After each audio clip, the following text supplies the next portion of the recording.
It started as a Northern Minnesota man's pandemic project. It is now an international phenomenon. As we first shared last night at 10, a campus minister at the University of Minnesota Duluth, like so many others, felt the heaviness of the world in 2020. So Father Mike Schmitz started the Bible in a Year podcast.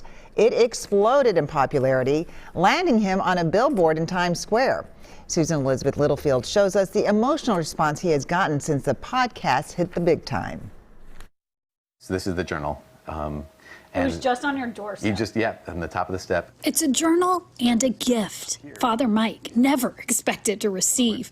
A stranger left it, thanking him for some of the last words his wife would ever hear. I wanted to encourage you as God's word and yours changes the lives of many. She'd want you to have this. How did that feel? I can't read it out loud without getting choked up, no matter how many times I've read it. The Brainerd native is still getting his mind around how his Duluth, Minnesota pandemic project landed him in Times Square.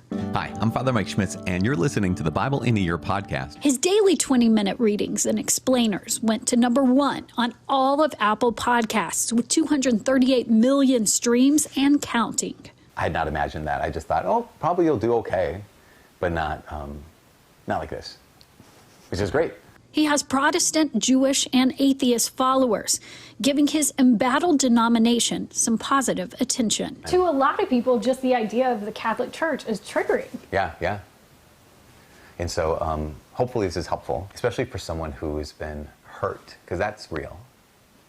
That maybe there's something healing. Sometimes healing, sometimes just soothing. One mother wrote to say her dying son also clung to Father Mike's words. She said, when he couldn't even hear my voice, because I couldn't speak loud enough, we would turn up the volume and he could hear your voice. God said, let there be light, and there was light. To be there for that young man,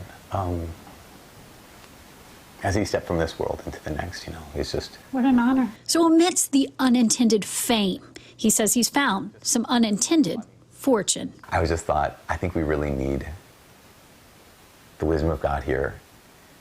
And I just didn't realize how many lives it would have the potential to change. And just to be able to be a part of it has been, one of the biggest honors in my life. In Duluth, Susan-Elizabeth-Littlefield, WCCO 4 News.